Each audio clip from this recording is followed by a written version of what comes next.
I don't know where Miss Linda is this morning, but I promised her that the next time I had opportunity, I would share my TED story with you guys. Everybody has a TED story. I have a TED story.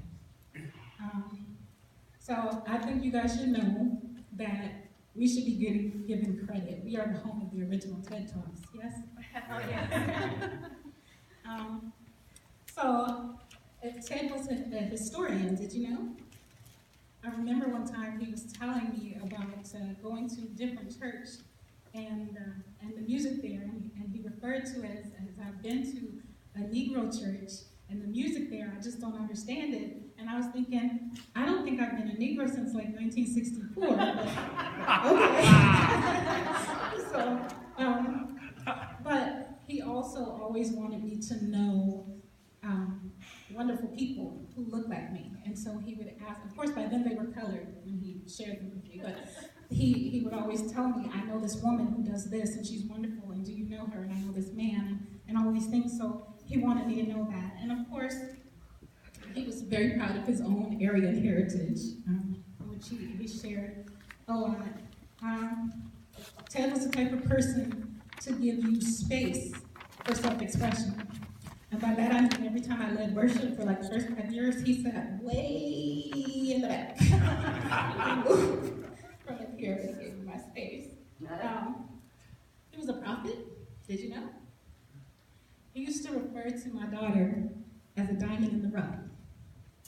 Now, many of you remember a diamond as a little kid, you know. It was pretty appropriate. But I think the beautiful part is that he got to see her shine, you know.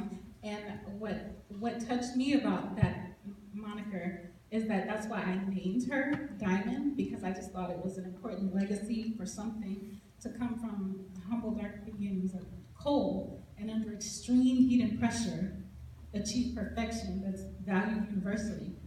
He saw that in her. I think that's pretty cool.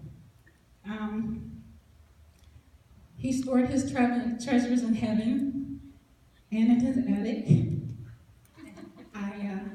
He would always come to me and say, do the ladies you help me this? Do the ladies you help me that? And one time he brought me a crib mattress. I kid you not.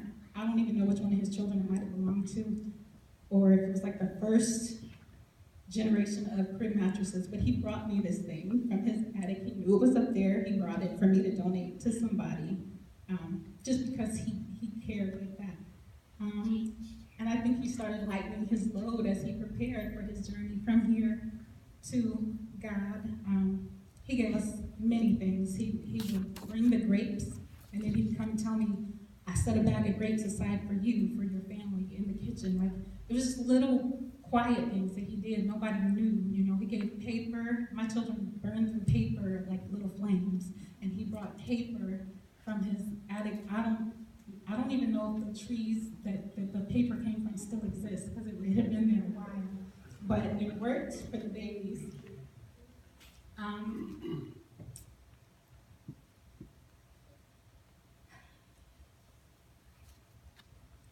He shared life lessons with me.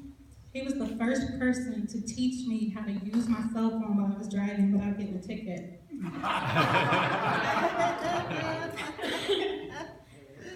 But he really did. He showed me that.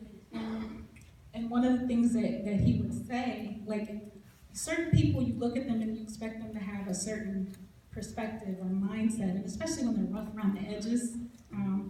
And so he could come across as rough around the edges. And he would say to me, you know, when all those Mexicans came here and they started doing work, and what's the next thing you expect them to say? Well, they're taking jobs, or they just, he said, I taught my boys that if they can come here and work that hard, that my boys can work that hard. And if you look at his sons today, that's exactly what they do, and he was very proud of them for that. But I have to tell you why I knew, despite all the rough exterior, that Ted had a heart of gold.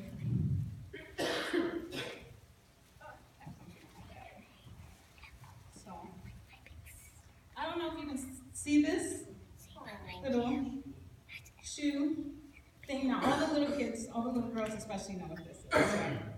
So you guys know we used to have the yard sales out here, the rummage sales to raise money for the kids for camp, and everybody volunteered, and there's dozens, if not hundreds of people wandering around, and thousands of items out there for sale. Well, I was out there one time volunteering, but also shopping, which is kind of how I operate.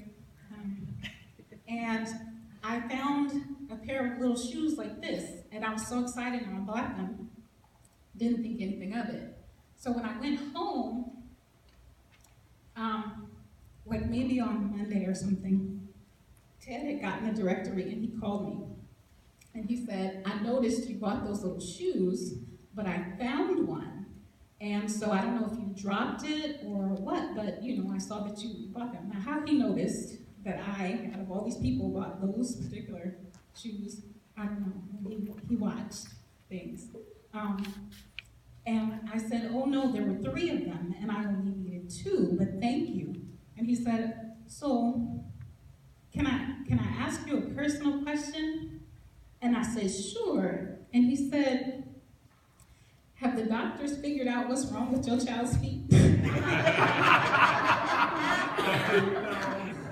For those of you who don't know, this is a Build-A-Bear t-shirt, shoe for a stuffed animal. And so he saw this shoe and he was so concerned about my baby's feet that he would call me and ask. So that's how I knew. And I want to introduce you. So this is Ted D, Bear. And I will give this to Miss Linda when I have an opportunity. You see, he's got his work coveralls. And if you look in this little pocket, he has a heart of gold, just like Ted Deppner.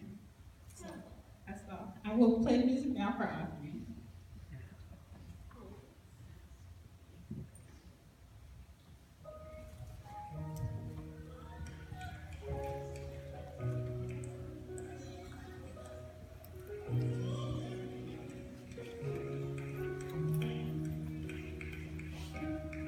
Glory to the Lamb.